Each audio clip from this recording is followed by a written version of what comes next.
author, but more importantly, he is scriptwriter of Bahubali. Okay? A beautiful woven legend about one of the most faithful periods of Indian history, an intricate and complex tale told in lucid language. This is a delightful read. With Anand. Thank you.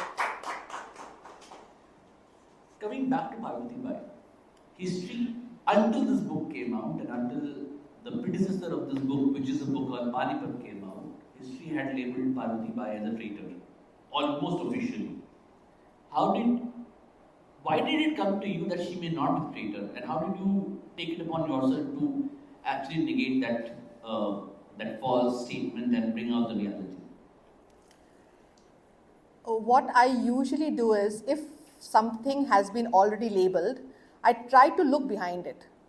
And I usually don't believe that label, very frankly. I simply don't believe it. Why should it be so vehemently proclaimed that she was a traitor? Maybe because she was not, is what my mind says. And that is what I did. I dug enough, I researched enough to find out, no, that was not the case. There was politics behind it, and a very strong politics, and a very human politics. If you are a traitor yourself, if as a Maratha Sardar you have left the battlefield, not supporting your commander, you have to somehow justify your action. And this was a justification that they spread all across Pune and the Maratha Empire. And they blamed Parvati Bai, because Parvati Bai, when she left Shaniwar Wada and she went on this journey, which was a very long journey of months across the Malwa Plateau, crossing 3 huge rivers, and Maharashtra is not doesn't have so many rivers, so they did not know how to cross them. It was very difficult to cross with a huge 77,000 soldier army and huge guns, which were pulled by bullocks. 2 pairs of bullocks had to pull those guns, and they had to cross rivers, and there were no bridges. So how did they do that? So while this entire journey, and then of course they went to Panipat, they went to Delhi first, then they had another battle, and then they finally reached Panipat, and there was a siege for nearly 10 months. Throughout this entire journey, the siege, Parvati Bai emerged as a very strong Maratha leader, because when she decided to go with her husband, she told him that I will be your munim. I will look after all the logistics, whether it is food, whether it is ammunition, whether it is water, whether it is the people, I will look after everything. So she was constantly there with him, shoulder to shoulder, throughout this entire event. And that is why she emerged as a very powerful Maratha leader.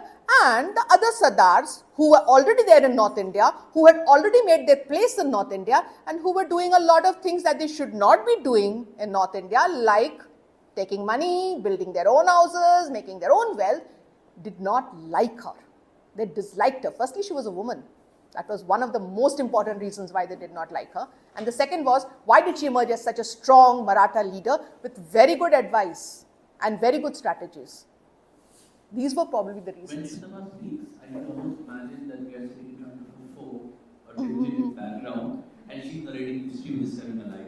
That's the power of her writing. Coming back to her writing again, Sutapa, you come from Shantiniketan, land of Tagore. How much influence do you think your time spent in Shantiniketan has on your writing? The way you simplify things, the way you write, and the way you bring out stories. Was there a bearing of Shantiniketan in your writing? Absolutely. Because when I was in Shantiniketan, firstly I was at a very impressionable age. I was a teenager. And what I gained from my stay there was, how can you